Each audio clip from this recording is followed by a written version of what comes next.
Welcome, Dr. Rebecca Sutherns. How are you? I am well, thanks very much. We're excited to have you. Are you ready to pour into our listeners?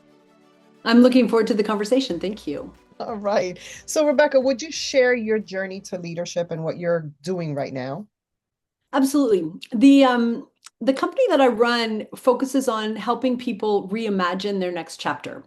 And I do that both individually through coaching, either one-on-one or in groups, and more specifically, often do it at a company level, at a corporate level with organizational leaders who are looking to build the strategy that will map out their next chapter corporately. So I'm really a strategy facilitator first. And that morphed from there into coaching and speaking. And so the journey that led me there actually started with two concurrent tracks. One was I came out of international development, community engagement, lots of stakeholder engagement, and a commitment to doing things collectively that are often done individually. So in that case, it might be like building strategy isn't something that I understand as done by, a CEO in their own corner office, but rather is stronger when we do it together. So that kind of impetus was really important as I developed my business. And the other was that I'm a mom. I have four kids that are now in their 20s. And during the time that we were starting our family and thinking about those plans, I had to make a major career shift in that time because the work I was doing internationally just wasn't safe during pregnancy because of the medications I needed to be on. And so had to decide what the paid work piece of my life was going to look like if we wanted to integrate the parenting piece as well, and if we were able to do that.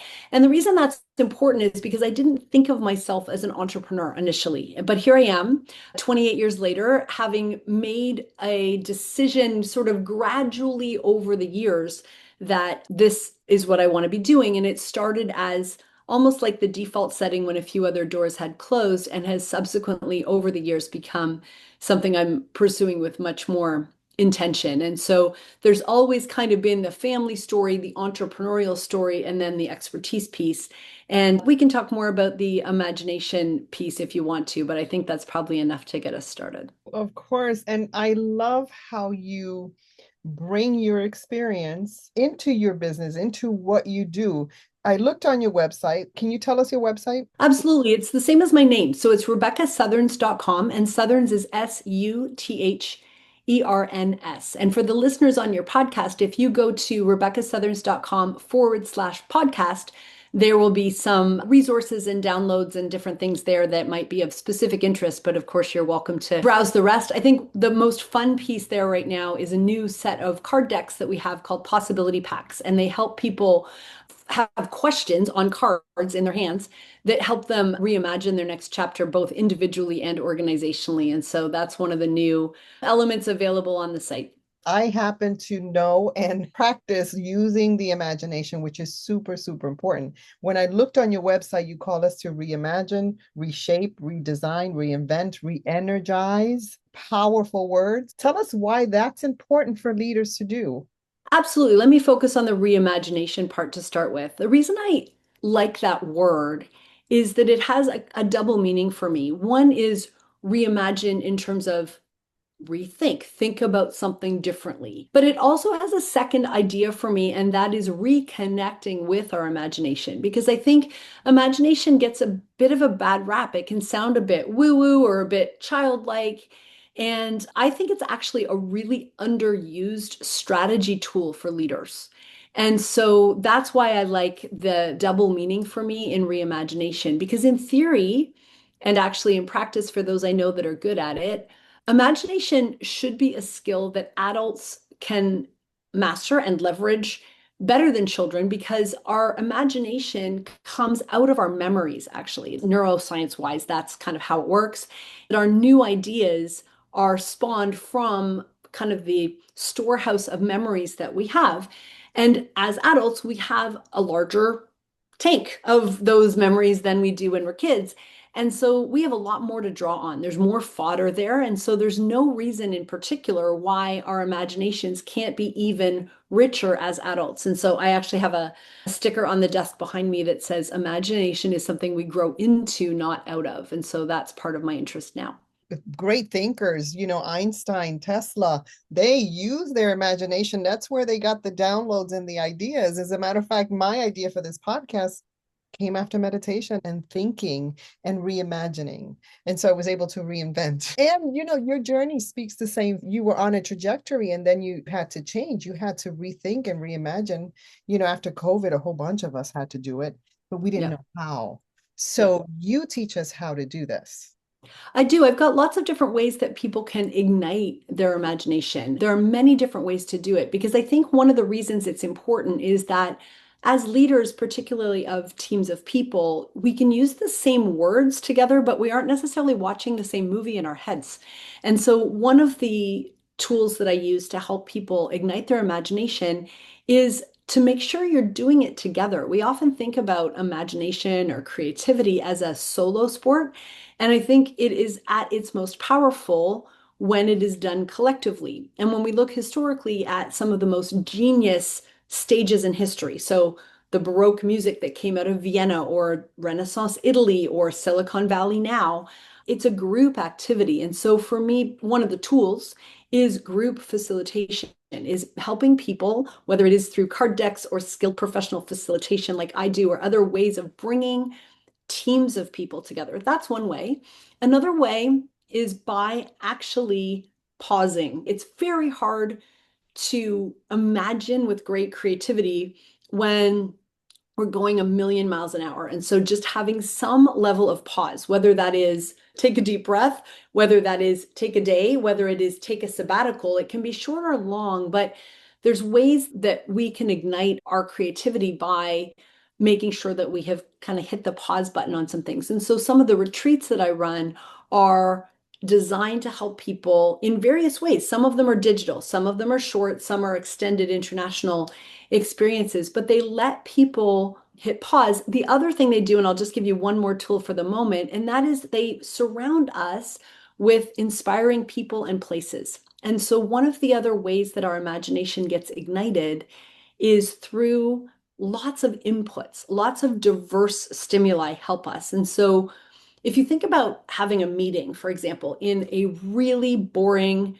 beige, fluorescent lit, low ceiling room, the kind of stuff that's going to come out of that meeting, chances are, is going to be pretty dull, right? Much more likely to be boring than if you are in a really stimulating, interesting environment. And the same is true for us. If we are around the same people who have some sort of vested interest, whether it's our work colleagues or our family, in keeping us the same, in helping us play small, in making us predictable, that's going to be hard for us to imagine a new future for ourselves unless we can be inspired by the company we're keeping. And so that could be the friends we make and the colleagues we have. It could also be the events we attend or the professional development that we access. It could be what we read. So those are kind of three quick ways. Bring people together, take a pause, and have lots of varied inputs. Those are three of many ideas of ways that we can actually kind of jumpstart our imagination. Interesting. You have this beautiful energy. I speak a lot about energy, especially how leaders can really up level that to meet the needs, right? But I read that when you speak, the energy of wise, warm fills the room. Even here, it is wise, it is warm. How can we as leaders tap into that? Even if this is the first time we're hearing that energy is important, how can we start to learn that? How can we spark something in our listeners? Absolutely. I wrote a book a couple of years ago called Elastic. And the elastic idea is both a metaphor, which we could talk about in a moment if you wanted, but it's also an acronym for 7 different leadership qualities that I think are really important if we want to be kind of stretchier in our leadership. And the E does stand for energy.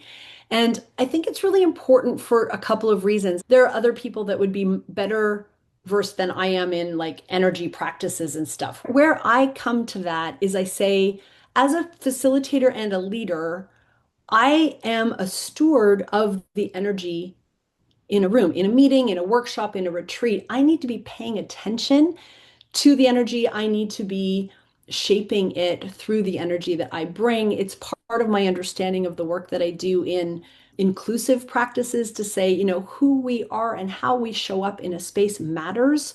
Our identities and the energy we bring in, how we manage our own state and our own allegiances and all kinds of things actually affects how something happens in the room. And if you're a leader, you've got an even higher responsibility for that. I think we all have a responsibility to bring a helpful energy into a room, but I think the self-awareness is really important here.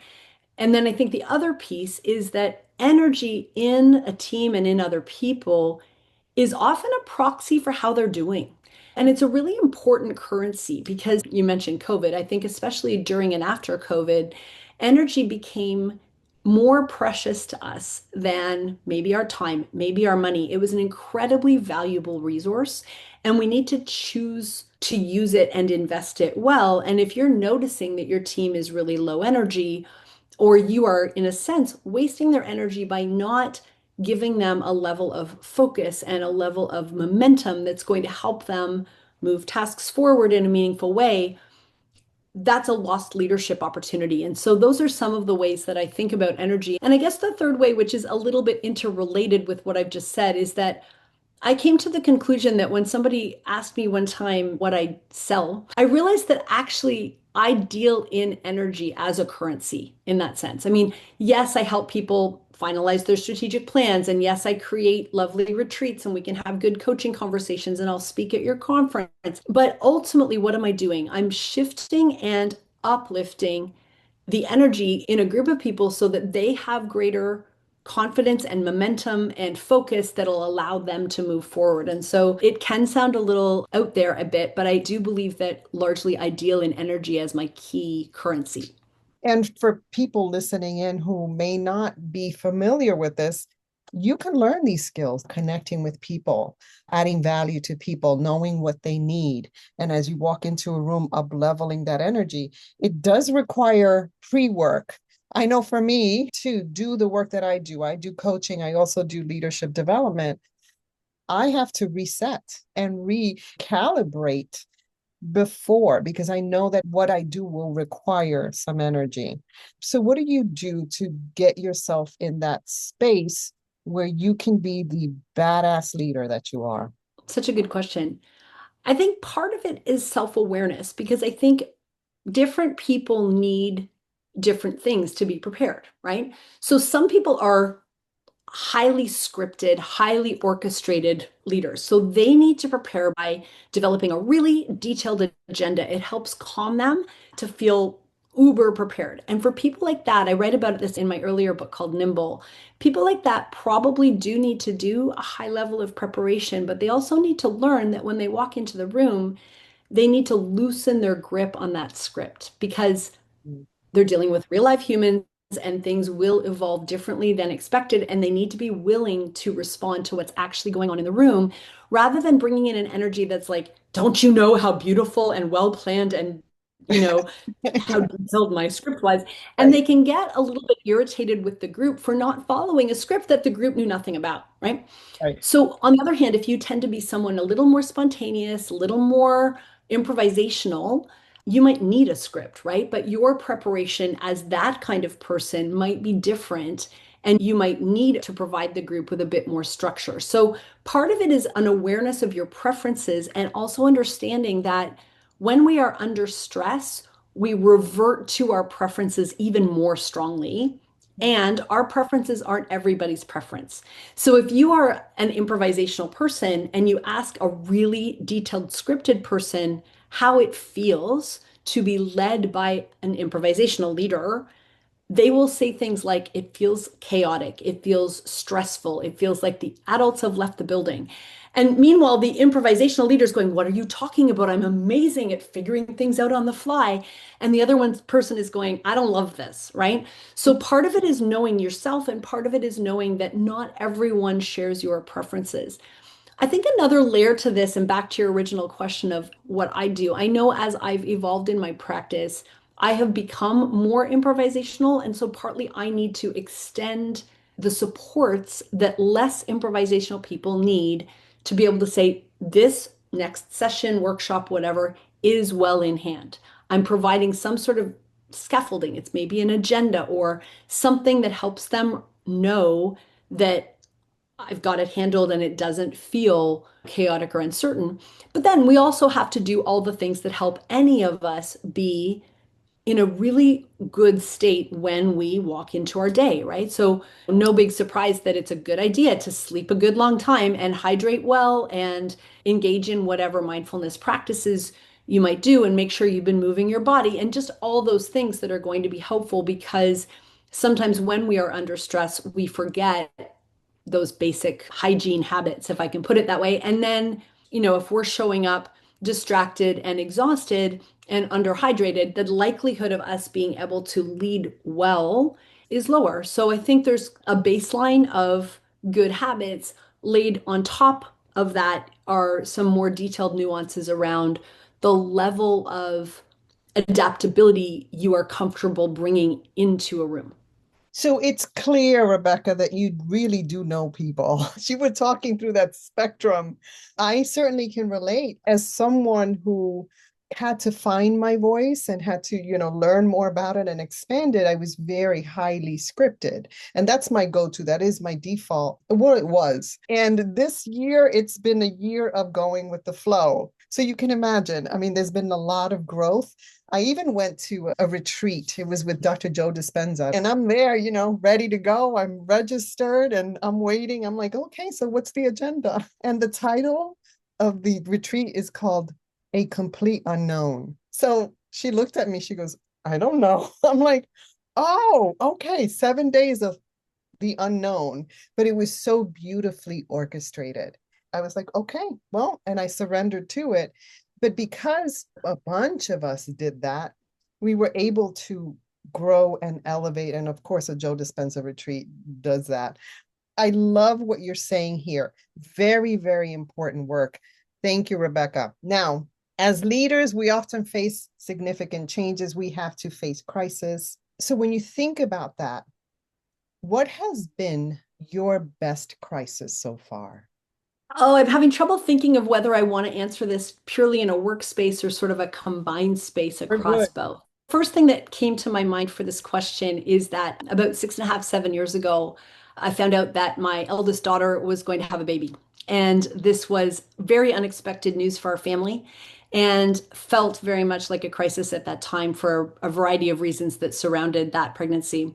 And it's funny now looking back, we have a 6.5-year-old granddaughter who is absolutely, without a doubt, the best thing that has ever happened to our family. And so, at a really sort of identity level and as a mom, that was absolutely the best crisis that has happened.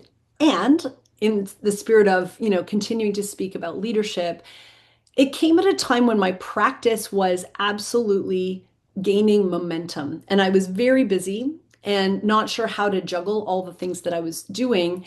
And this unexpected life change that affected not just my identity, but my schedule came in at that time. And I think the other thing I therefore would say is that sometimes some of our really unexpected things, COVID would be another one where I would say, big crisis for the whole world and very specifically caused me to make some changes in my practice right around that same time, actually, that catapulted it into a whole new level that has kind of stayed as the new baseline. And so having to get really skilled at digital facilitation, for example, and really having a lot of other distractions peeled away and being able to choose what to focus on and really get a strong sense of what was most important in my life and in my business proved to be really helpful in setting a new level of revenue, a new level of focus for my own activity. And so those two crises were more or less related on a calendar and also led to some really important opportunities to level up in ways that I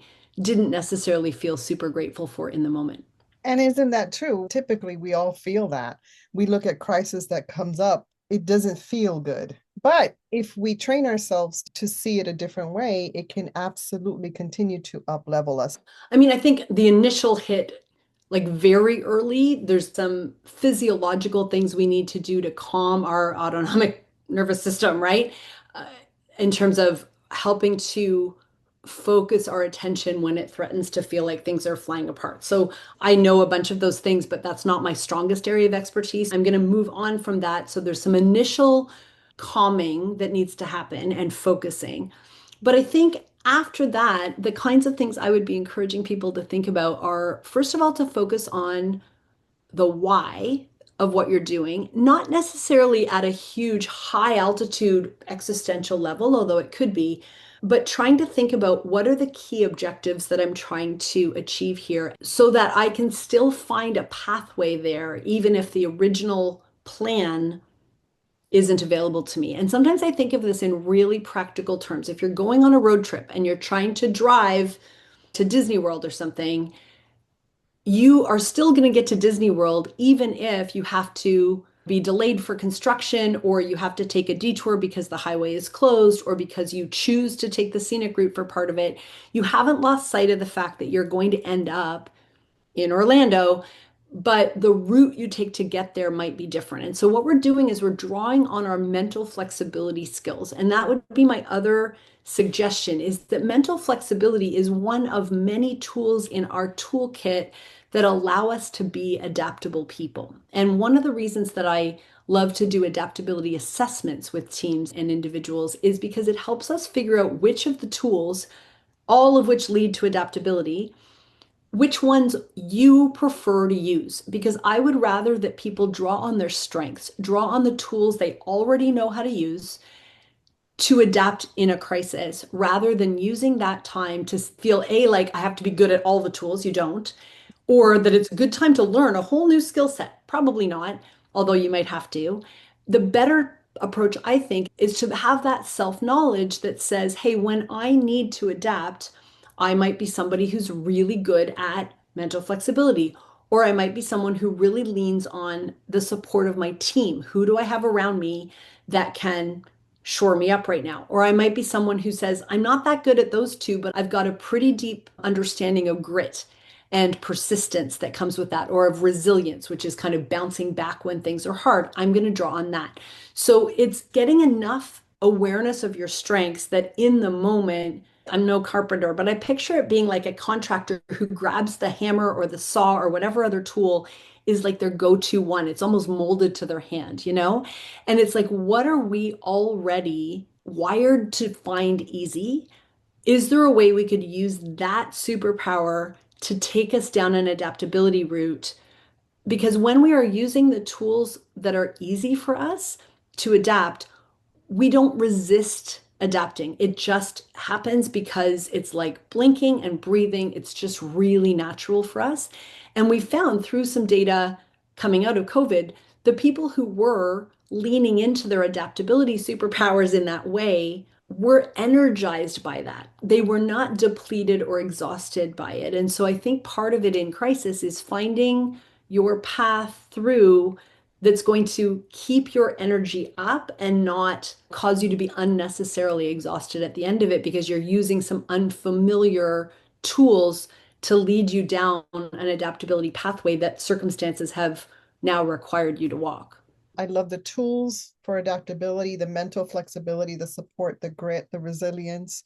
And some of those may be our superpower, but we're not necessarily born with that. So we can absolutely learn it along the way.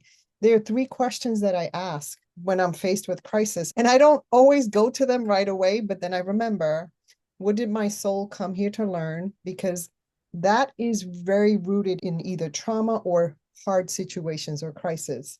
What would love do? And what's my next best move? But Mm. those three questions are key for me, but I've trained myself to do that. The other thing is how moms are very well trained for adaptability and leadership. It is what we do. Thank you so much. Now, as someone who's committed to continuous learning, Rebecca, what are you learning right now? I can tell you what I'm learning and what I need to learn. But what I'm learning, I have intentionally put myself in situations this year where it's like a high concentration of ideas from a variety of places. So I went to something called the Aspen Ideas Festival in June, and I've just recently returned from an innovation festival in New York City.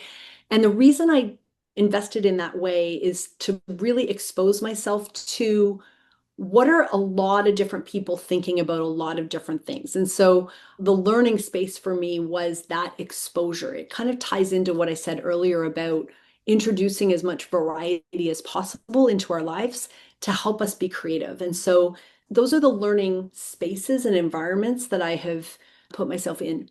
In terms of what I need to learn, I feel like there is something just beyond my grasp from a business point of view that is kind of what the next level is in terms of how to level up from where I am now. I was fortunate to join a program called Thought Leaders Business School about 7 or 8 years ago as a student, and I've then become a faculty member with them. And they are a business growth community and methodology that is designed for solopreneurs like me to come in at a certain level and leave at a higher level of performance. I did that. And now I need the next thing. And I haven't yet found the community or the structures or even that vivid picture of the future I want, which is the irony of being someone who encourages other people to imagine their next chapter. That's where I'm working right now, is to say, what's the next chapter for me?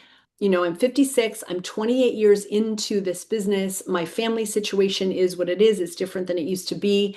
I used to build my business for flexibility because I was the parent that got the call if somebody fell off the playground or needed to go to the dentist. That is not my life anymore. I have a different set of choices, a different set of constraints, a different starting point, but I also have maybe some lingering and some new limiting beliefs that are and skill gaps that might be stopping me from moving to what that next level looks like. So that's the learning space for me, is developing that really detailed picture of that next chapter for my work and what I want to do to get there.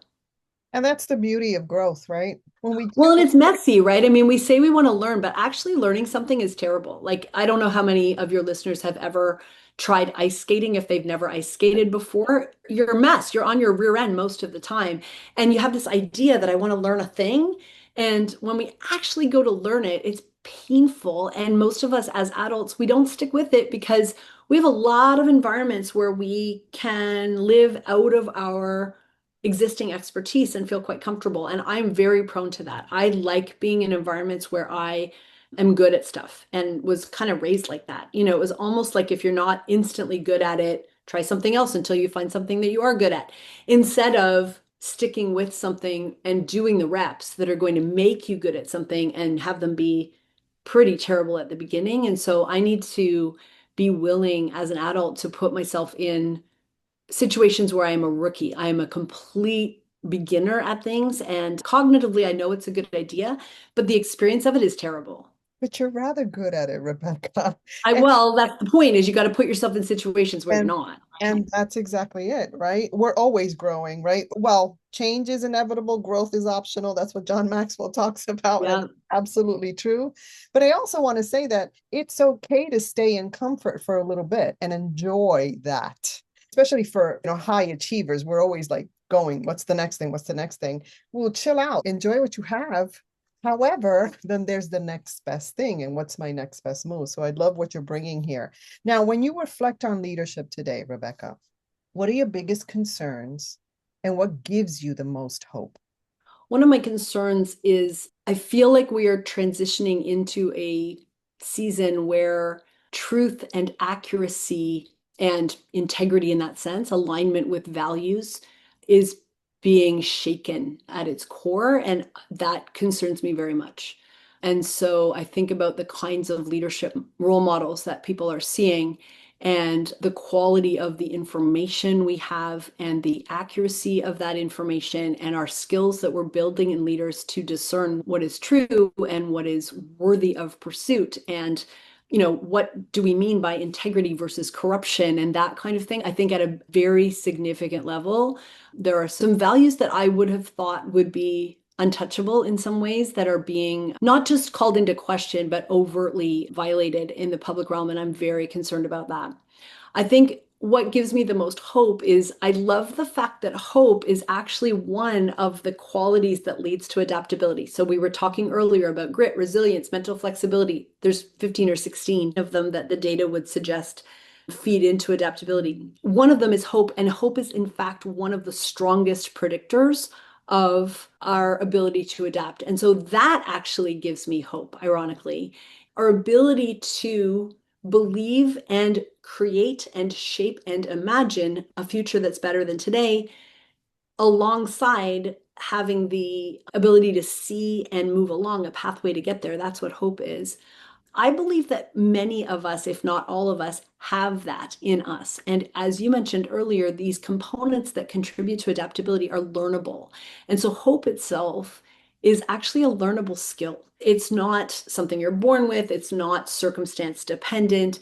It's actually a set of skills. And I think if we can double down on that and equip leaders to be hopeful people, that to me is something that gives me hope. I'm absolutely with you here.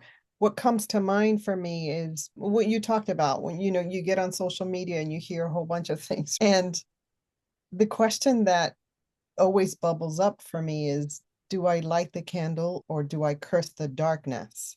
Mhm. What are your thoughts on that? Because a lot of us are grappling with that, especially when we know how important energy is, especially when we know how important collective energy is. My first thought is that what we feed grows. Mhm. So I think we have to choose what we feed. So that means monitoring our attention, our mindset, what we feed grows. And so I want to be nourishing and fertilizing and giving lots of mind space and attention to the things that I want to see more of in the world and not to the things that I want to see less of in the world. And so that can come up in a multitude of different ways in my life, but that's how I would answer that question.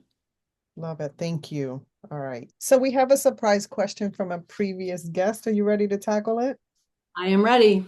So Jessica Parker has a question about future leaders. What advice would you give new leaders who are beginning their career? Oh, that is a broad question, Jessica. I think one of the sort of buckets of skills that I wish more leaders had is around emotional intelligence, around not being oblivious about the effect that you have on others. This riffs off our energy conversation in some ways, right? And the idea of knowing what you need to show up at your best, but also the idea of being outward oriented enough that you can read the room. So, as a facilitator of group processes, one of my superpowers meets crusades, I would say, is making sure people are not oblivious from the front of the room.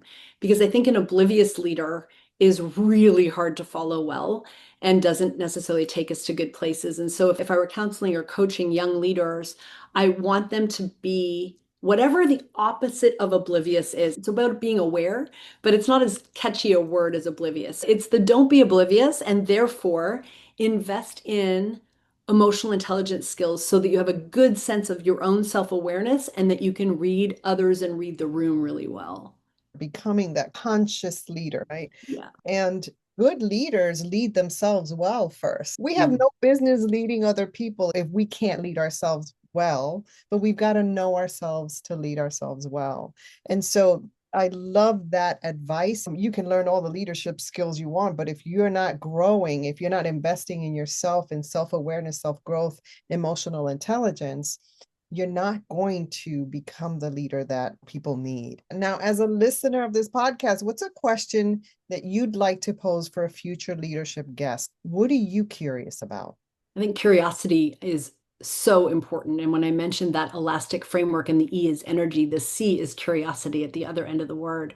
And I'm learning to stay curious longer. So I am curious about inviting your listeners or a future guest to describe what excites them about the next season they'll be in, the next chapter of their lives, the next season of their business. Could they describe in more vivid detail what they want in their next iteration, in their next quarter, whatever the next time frame is?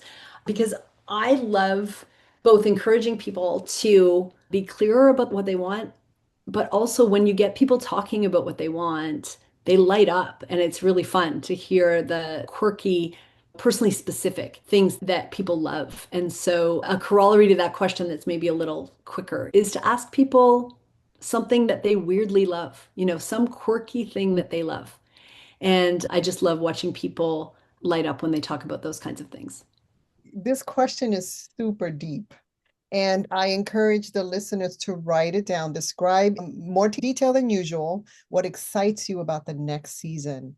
What is it that you love? It's a journaling question. And also, it changes, right? This will always be something that will help us and continue to grow. So, love it. Thank you so much for contributing to our list of awesome questions. Now, is there anything else you'd like to share with our audience before we wrap up?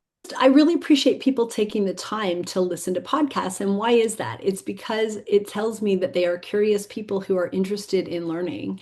And I find people like that are the people that I want to be spending time with. And so I would just really encourage folks to continue to keep your world big, be exposed to lots of different ideas. And if you are going, oh, I want to be that kind of leader, but I don't really know how. I mentioned earlier, I'm a fan of making things easy, and so if you want to find out your easy pathways to adaptability, I'd encourage people to check out the adaptability quotient assessment tool I mentioned. Happy to talk to them about that. Or even to look at these possibility pack card decks I talked about, because it could literally be as easy as pick a card, put it on the table, or grab your journal or grab a colleague at work and talk about the question that's there, because sometimes we don't have the mind space or creativity to come up with what to do as a leader with our teams. Sometimes we need to borrow other people's creativity. So I'm happy to be that person for your listeners and really appreciate this opportunity. And grab all that wisdom at RebeccaSutherns.com. Thank you so much for adding value to me and to our listeners. It's been a great conversation. I appreciate the opportunity. Thanks very much.